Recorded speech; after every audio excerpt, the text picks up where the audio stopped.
Hello dear students, welcome to Konar classes.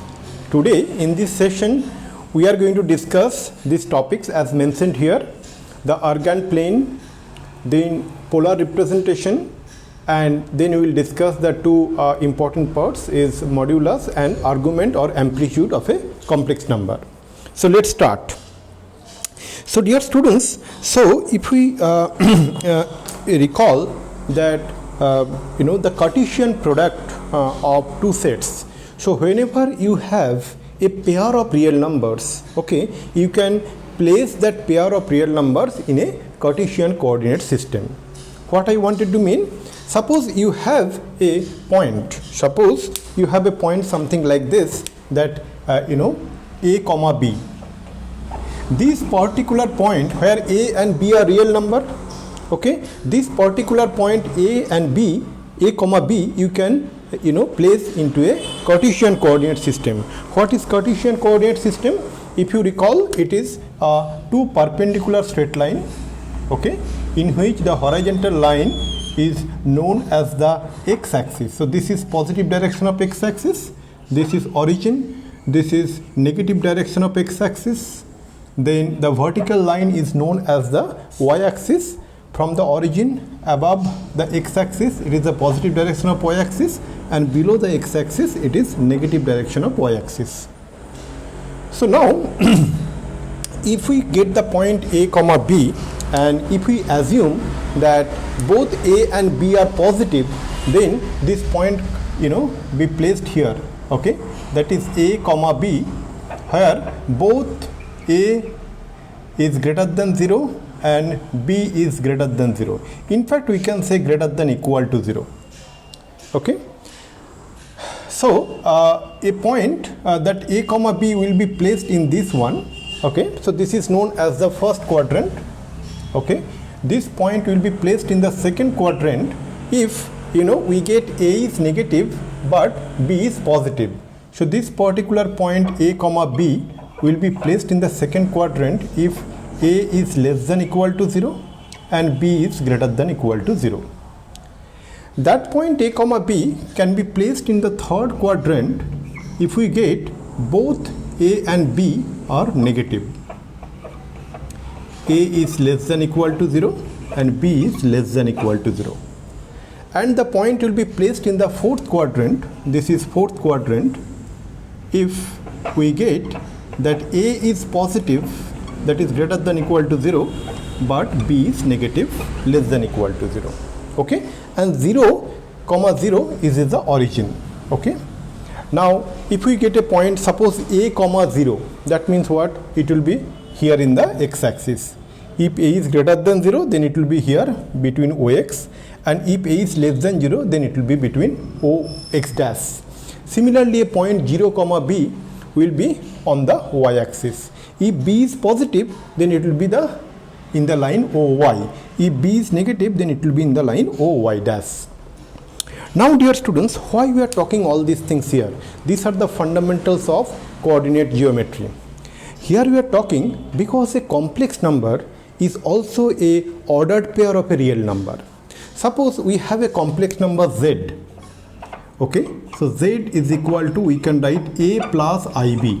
If you recall dear students that a and b both are real numbers, then we say that z equal to a plus ib is a complex number. Now a complex number, we see that it has a ordered pair a comma b. Okay, so as it is an ordered pair a comma b, where a and b both are real numbers, so we can place into a system like this in this plane. As long as the representation of a complex number in this plane is concerned, that plane is known as a complex plane or Argand plane. Okay, so it is known as the, I can write here is that complex plane, okay, or it is also known as a Argand plane. Now dear students, that when we have that z is equal to a plus ib, that a is a real part, and as long as the representation in this Argand plane is concerned, a is the real part, and A represent what? A represent the x-axis. Hence, that x-axis in the Cartesian coordinate system is known as the real axis in the Argand plane. So, what we know, this is as a real axis. In the similar manner, the part B, that B is the imaginary part, and B, as long as this plane is concerned in the Cartesian coordinate system, it is in the y-axis. So, that y-axis is known as the imaginary axis. So, this y-axis is known as imaginary axis. Okay, dear students, so I hope it is clear. So, if you get a, let's take some example. So, if we get a complex number something like this, 2 plus 3i. Okay, so how we will represent? We will represent in the Argand plane. So along that x-axis in the positive direction we will go 2 units, suppose here, and from there we will go to the 3 units along the y-axis. So this is the point, 2, 3, okay, in the Argand plane is actually representing a complex number 2 plus 3i. So what we can say, this is 2 plus 3i. Suppose you have a complex number called minus 5i. Minus 5i. That means what? It represents the point 0. We can write this as 0 minus 5i. That means it represents the point 0 comma minus 5. And you see, dear students, where will be 0 comma minus 5? It will be along the y-axis, but below, along the y-axis, but below the x-axis. So it should be like this. It will be 0 comma minus 5, and we can represent this as a complex number 0 minus 5i. In that way, we can have a complex number, suppose minus 3 minus 4i, suppose. Then it will be in the which quadrant? It will be in the 4th quadrant, correct, dear students? So what we get is that minus 3 minus 4i. So minus 3 minus 4i should be in the 3rd quadrant, not in 4th quadrant, 3rd quadrant. So along that y-axis you will come to 3 units, and then along the y-axis you will come to the 4 units, something like this. So this is the point we can say minus 3 comma minus 4, and we can write is that minus 3 minus 4i. Suppose we get a point something like this, 5 minus 6i. So 5 minus 6i, so that is in the 4th quadrant, because x is positive and y is negative. So suppose we get to the 5 units along the x-axis, after that I come to the along the y-axis 6 units, suppose somewhere here. So what we get here is that it is 5 comma minus 6, and also represented by the complex number 5 minus 6i. So dear students, so far we know that how to represent a complex number in a Argand plane. Now we are going to discuss the 2 points about this thing is that and that we will discuss about in the polar representation. So let me clean it and let me discuss. Okay.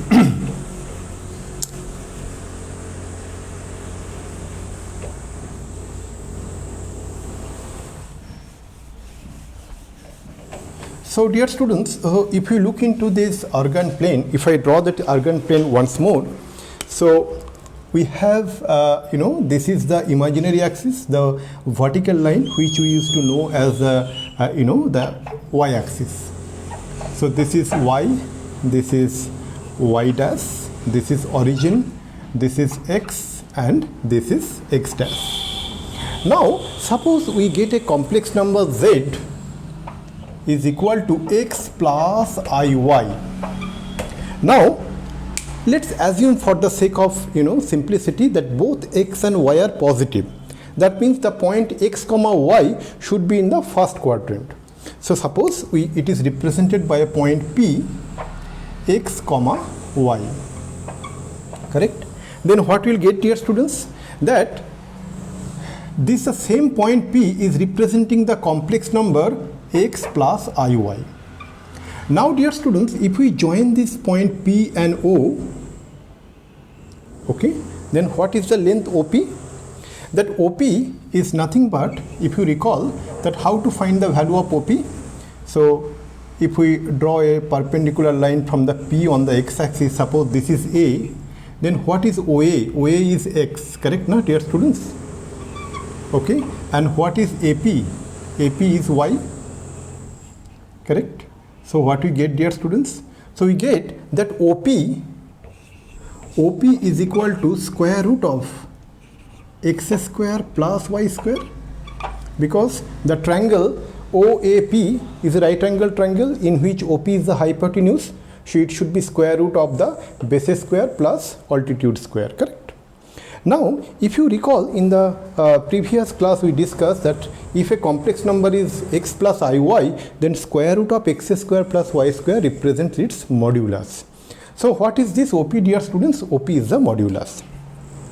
Now suppose that complex number z is there, x plus iy, then what will be its conjugate complex number, dear students? So its conjugate complex number is x minus iy. So how it will get represented? If we assume both x and y as positive, then that x comma minus y will be represented somewhere here. Let me clean this portion. Okay, it will be represented somewhere here. Suppose this is the point. So if we join this one, okay, so then suppose this is the point, suppose q. Okay, so it will be represented by x comma minus y as long as the point is concerned, and as long as the complex number is concerned, it is represented by x minus iy. Okay, dear students, so now we are going to proceed towards the polar representation. What is polar representation? Let us understand in brief. We will discuss all these things in details in the coordinate geometry. Suppose you have a plane, dear students, okay, a plane like this. So let me write here only.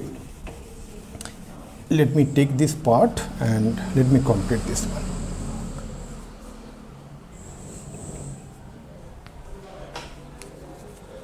Okay, so this is positive direction of x-axis and this one. Now, to represent a point in this plane, xy plane, we need to have two reference frames. One is x-axis, another one is the y-axis, as you see it here. Then only we can represent a point uniquely. If we do not have y-axis, we cannot represent a point uniquely. Think about, let us discuss little bit here. Think about, there is no y-axis. Okay, we only have x-axis. Now if I have a point P here, how we are going to represent? We cannot say the point P is actually y distance from x-axis. Okay, if we say that the point P is y distance from x-axis, there are many points in this line which is parallel to x-axis and passing through the point P is having as at a distance of y from the x-axis, correct or not? So this point can also be at a distance, suppose this is P1. Similarly, we can get another point P2 which is at a distance y from the x-axis. So we cannot represent a point uniquely. To represent a point uniquely in a two-dimensional system, that means in a plane, we need to have two reference frames. And here in the Cartesian coordinate systems, the reference frames are x-axis and y-axis. So if we see this thing in the x-axis and y-axis, so how it looks like, dear students? So it is something like this. So this is positive direction of x-axis, and this is y-axis, this is positive direction of y-axis, and this is negative direction of y-axis. And we can represent a point P here, okay, having coordinate x comma y. That means what, dear students? That means that along from the origin, along that x-axis you come to x distance, and from there you go parallel to y-axis to the point P. Okay, so then what we get? So if we consider this point A, then OA, we can write OA is equal to x and AP is equal to y. That is Cartesian coordinate system. Now let us discuss a different coordinate system, that is called polar coordinate system. In the polar coordinate system also, dear students, there are two reference frames. The first reference frame is that the same point P is described as r comma theta. So what is r and what is theta? R is that what is the distance between the point P and the origin O. Okay, so as long as the polar coordinate is concerned, the point O is known as the pole. Okay, so this is known as the pole, and as long as the x-axis is concerned, that is known as the initial line. Okay, this is known as the initial line. Correct, dear students? So R, we understood what is R. So we see that OP is equal to R. Now what is theta? Theta is that the angle made by this line OP with the positive direction of x-axis or the initial line. So theta. Positive direction of with the positive direction of x-axis means angle, positive direction of an angle means anti-clockwise. So that's why you see that I moved from that x-axis in the anti-clockwise direction. So that angle is theta. So in the similar manner, we need both R and theta so that we can represent a point uniquely. Suppose you know only R, then not a big deal. We can have many points with the R. So suppose we take OP and we can move along this. Okay, we can take a circle with OP as radius, then you can construct a circle. Then any point on that circle will be having a distance R from the pole. But those points are different. Why? Because the theta, the angle made by those points with the positive direction of x-axis will be different. Hence, we cannot represent a point uniquely just having R. In the similar manner, if we have just theta, we cannot represent a point uniquely. Suppose there is a point P. We can have another point P, P1 here. You see that OP1 made an angle theta with the positive direction of x-axis or initial line, the way you want to define, but it is a different point than P. Why? Because OP1 is different than OP. R is different. Right? Similarly, we can extend that one and we can get another point. Suppose we can get, let me write it properly. Suppose we get a point here Q. You see that OQ made an angle theta with the positive direction of x-axis, but that the length OQ is different than OP. So we cannot represent a point uniquely by knowing theta. And as I just said a minute back, that we cannot represent a point uniquely if we know only R. So we need to know both R and theta so that you can represent a point uniquely. Correct, dear students? So the way I explained few minutes back, that we need to know both x and y to represent a point in the Cartesian coordinate system. In the similar manner, we need to know both r and theta to represent a point uniquely in the polar coordinate system. So this is the point P and its Cartesian coordinate is x comma y, okay, and its polar coordinate is r comma theta. Okay, so now dear students, that can we establish a relationship between the Cartesian coordinate system and polar coordinate system? That is the point of discussion at this moment. So we see, dear students, that tan theta, what is tan theta? Tan theta, if you look, that tan theta is equal to, AP by OA, AP by OA, correct? So from here, the AP by OA means what? AP is y and OA is x. So from here, what we can say, dear students, that theta is equal to tan inverse of y by x, correct? Clear or not clear? So what we see, that there is a relationship between the Cartesian coordinate system and polar coordinate system. What we can say, R is nothing but, if you see, this is OP is R, no? OP is R, OA is X, correct? OA is X and AP is Y. So as the triangle POA is a right angle triangle, from Pythagoras theorem we can say that R square is equal to X square plus Y square. So from here what we get, R is equal to square root of X square plus Y square.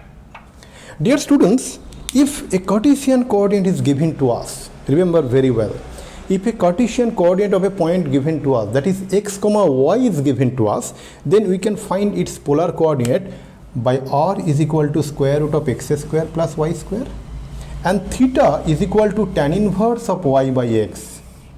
But here is some special cases that we are going to discuss in another few minutes. It is not always tan inverse of y by x. It depends on that point is in which quadrant. Based on that, theta varies. R will remain the same, square root of x square plus y square. That will come after some time, after few minutes. Okay. Now suppose r and theta is given to you. Suppose r is given to you and theta is given to you. Then how you can find its, that means the polar coordinate is given to you. Then how you can find the Cartesian coordinate? If its Cartesian coordinate is x comma y, then x should be equal to r cos theta and y should be equal to r sin theta. Correct? Now suppose x and y are given to you. Okay? X is given to you and y is given to you. Then how you can find its polar coordinate, dear students? We just discussed. So from here we can find r is equal to square root of x square plus y square. And theta is equal to, I can say, tan inverse of y by x. As I said few minutes back, this is not always tan inverse of y by x. It will be different based on that in which quadrant the point is, and that we are going to discuss now. So dear students, that r and theta has specific name. The complex number z is equal to x plus iy, and if its polar representation, polar coordinate in the Argand diagram is r comma theta, then x plus iy becomes what? X plus iy is equal to r cos theta plus ir sin theta. So that we can write is equal to r cos theta plus I sin theta. Okay. So the Cartesian coordinate which is the Cartesian coordinate which is x comma y, that means a complex number z is equal to x plus iy, its polar representation becomes r into cos theta plus I sin theta, where x is equal to r cos theta and y is equal to r sin theta. Now this r and theta has a specific name.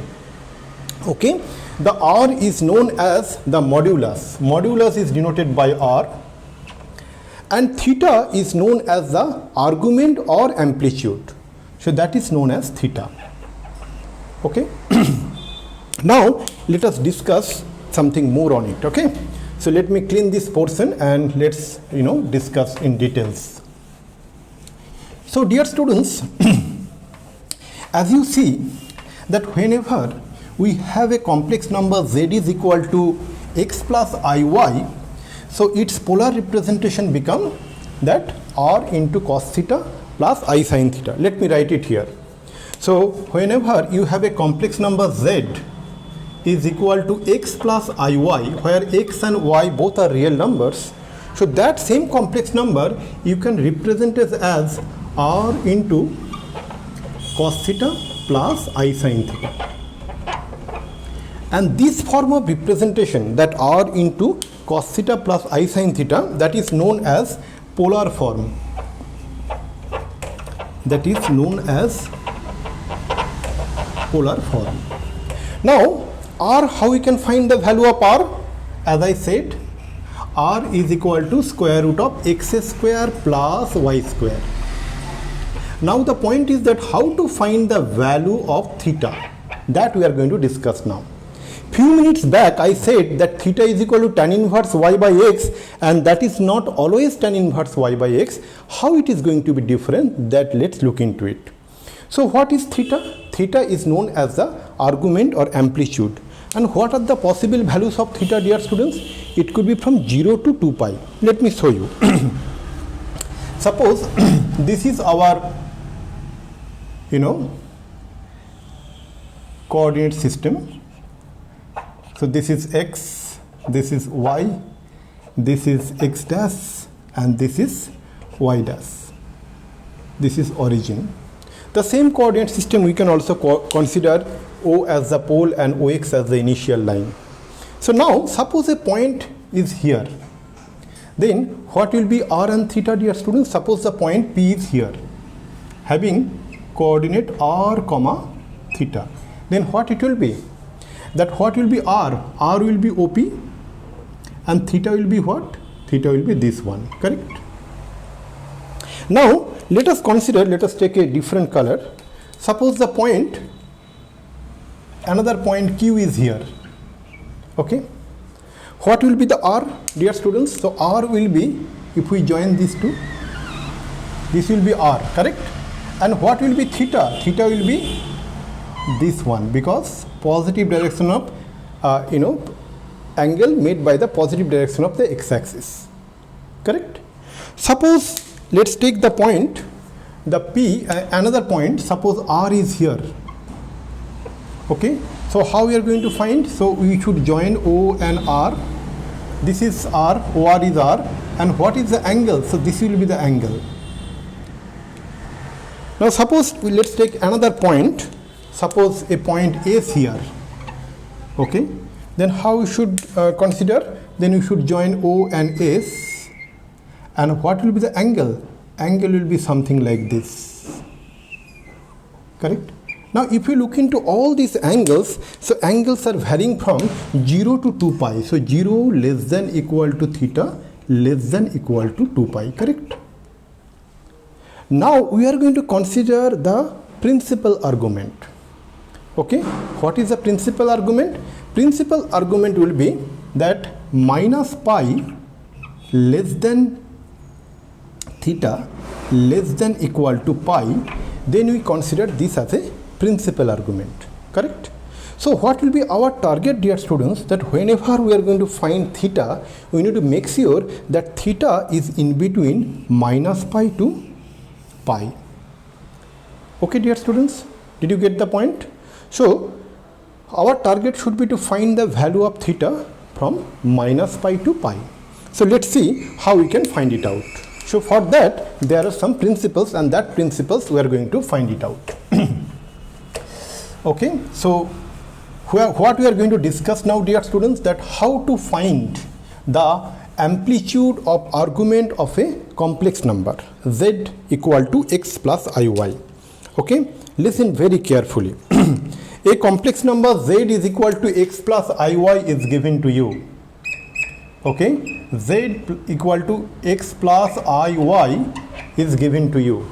What we are going to find? We are going to find its modulus and its amplitude or argument. Both are used. Both the terms are used. So what is that? Its modulus. Its modulus is denoted by r, and that is always square root of the real part square, that is x square, plus the imaginary part square, that is y square. Okay, now what will be its amplitude? Okay, its amplitude or argument. Amplitude or argument.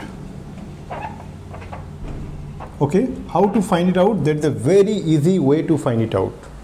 So amplitude or argument, it can have 4 different values. Okay, what are the 4 different values? That we are going to discuss now. That amplitude or argument, that is denoted by theta. And how to find the value of theta? So theta will be tan inverse of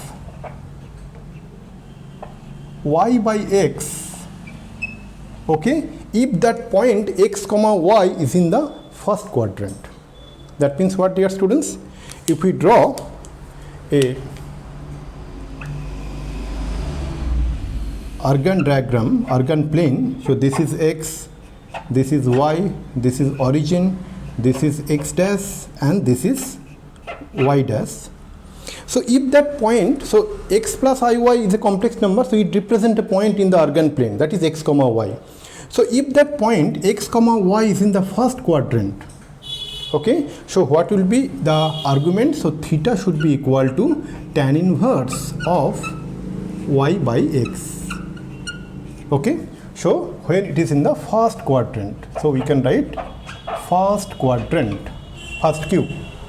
Now that theta will be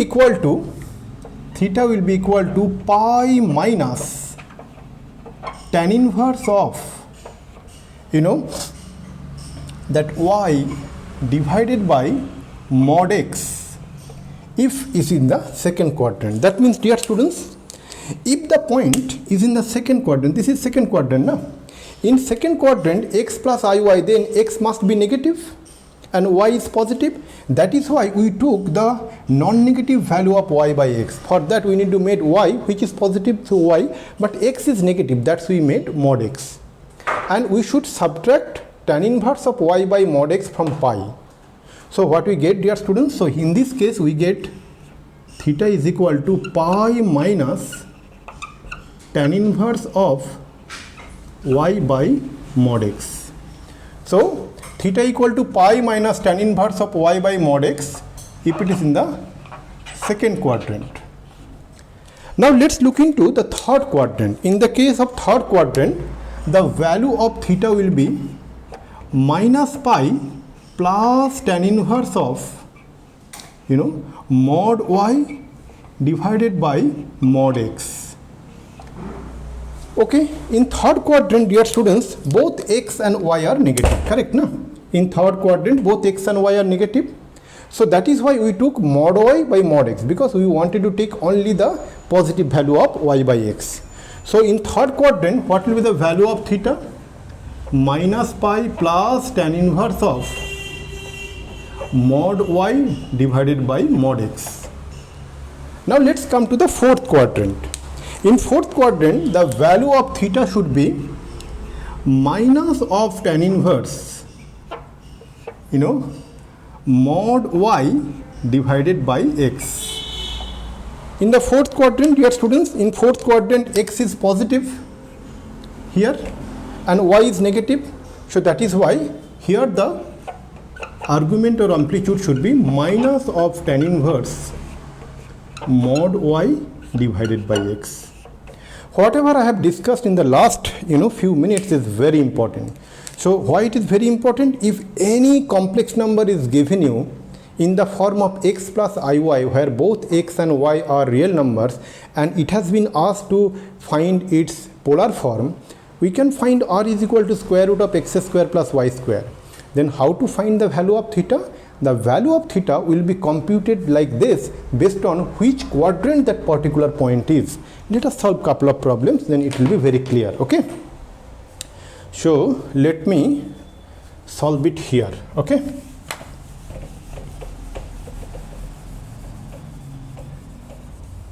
So yeah.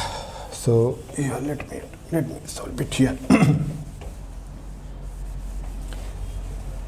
Let me take the question from my notebook.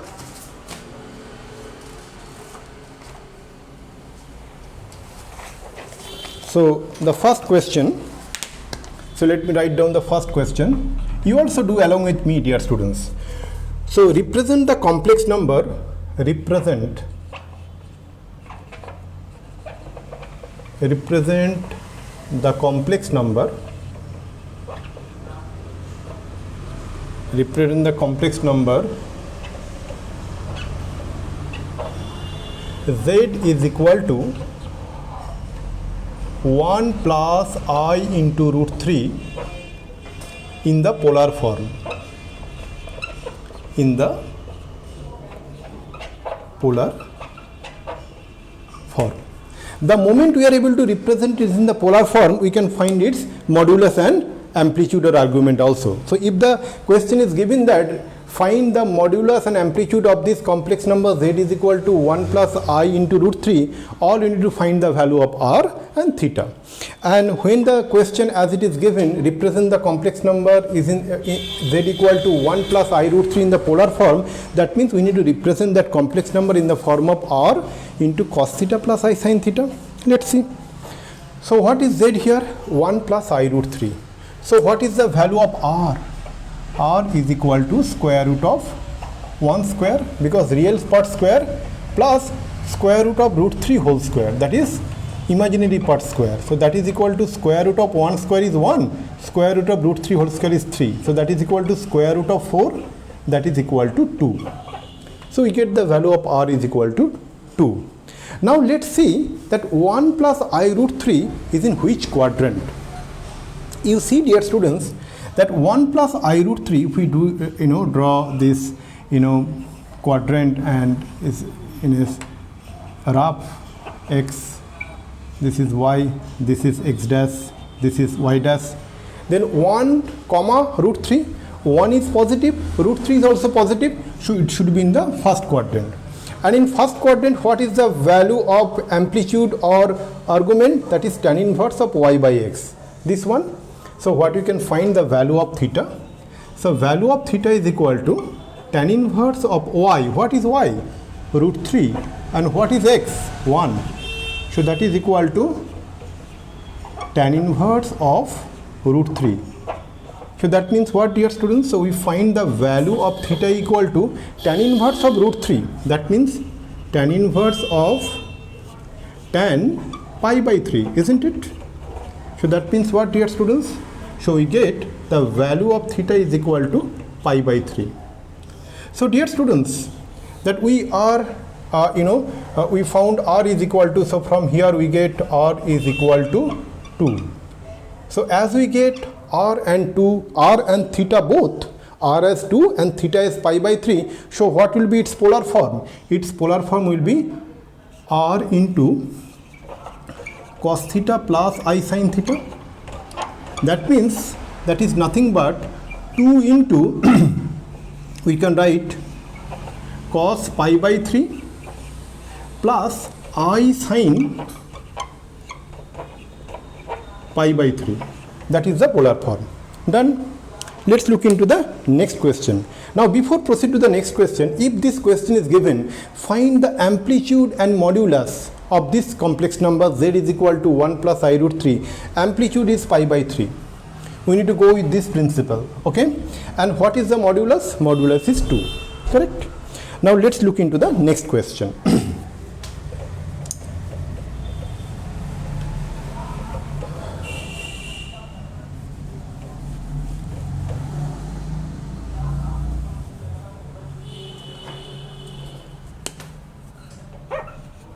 Okay, the next question is that, let me take it from my notebook. Convert the complex number. So here it is written, not represent. So let me write down exactly. Convert, sorry, let me use the black color.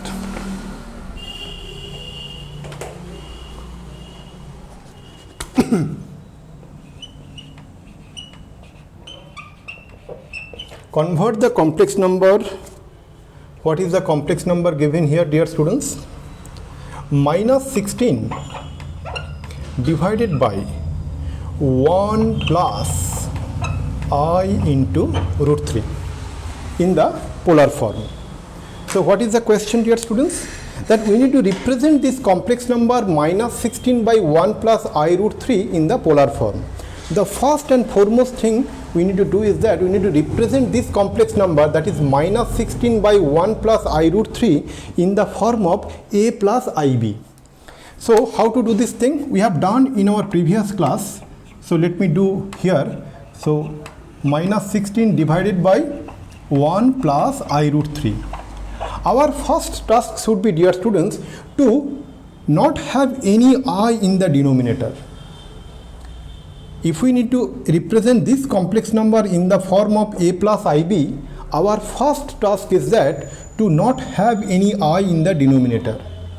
And to do that, what we need to do? We need to multiply both numerator and denominator by the conjugate complex number of the denominator. What is the complex number in the denominator? 1 plus I root 3. What its conjugate? 1 minus I root 3. So we should multiply 1 minus I into root 3. So it's the same conjugate we should multiply in the denominator. 1 plus I into root 3 into 1 minus I into root 3. This is equal to what, dear students? So this is equal to what we get, minus 16 minus minus become plus, plus I into 16 into root 3. 16 into root 3. And denominator what we are getting? A plus b into a minus b form. That is a square minus b square. That means 1 square minus I square into root 3 whole square is 3. Now what is the value of I square, dear students? I square is minus 1. So instead of I square you can write minus 1, no? Minus 1 into 3. Minus of minus 1 become plus 1. So you can write here plus 3. 1 square plus 3, that means 1 plus 3, that is 4. We can write 4 here. Correct? So now this 4 we can cancel with both numerator and denominator. So that becomes minus 4 plus I into 4 root 3. Correct, dear students? So first we represent that given complex number in the form of a plus ib, where a is what? A is minus 4 and b is 4 root 3. Or we can say we represent in the form of x plus iy, where x is minus 4 and y is 4 root 3. So let's write. So x is equal to minus 4 and y is equal to 4 into root 3. So our complex number z is equal to x plus iy. Now we need to represent in the polar form. To represent in the polar form, the first what you need to find? R. That is the modulus. That is equal to square root of x square plus y square. Correct or not? So x square plus y square means what, dear students? So x square means minus 4 whole square plus y square, that is 4 into root 3 complete whole square. So that is equal to, dear students, so we get minus 4 whole square is 16 plus 4 whole square is 16, root 3 whole square is 3. So 16 into 3, that is equal to 48. So that we are going to get is equal to, dear students, so that is equal to square root of 64, and that is nothing but 8. Okay. So we found the value of r is equal to 8. Now we need to find the value of theta. How to find the value of theta? So minus 4 comma 4 root 3. Minus 4 comma 4 root 3 is in which quadrant?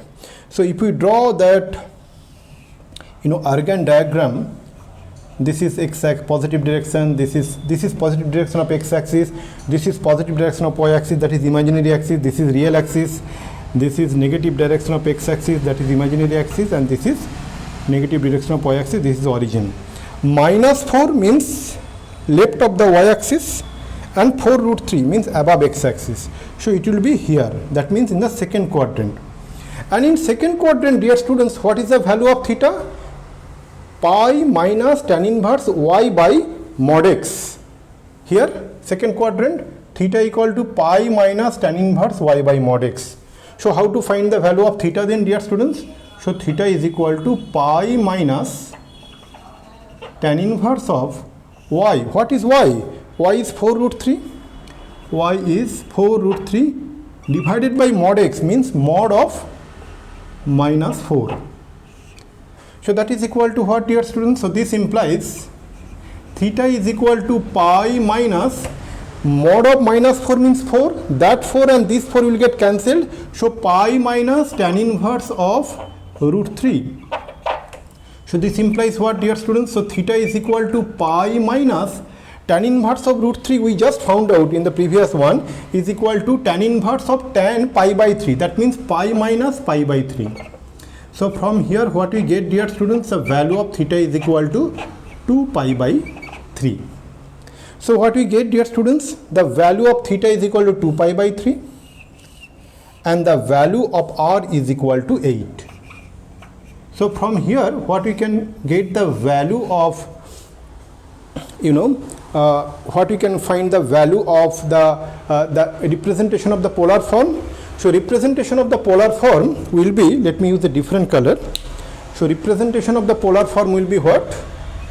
This polar form will be r is equal to 8 into cos theta, cos 2 pi by 3, cos 2 pi by 3 plus I sin 2 pi by 3. Okay, dear students, so I hope you got a very clear idea about the Argand diagram, Argand plane or complex plane, followed by the polar representation, and how to find the modulus and argument or amplitude. So with this note, let me conclude the class here. We will see you in the next session. Till then, thank you very much. Bye.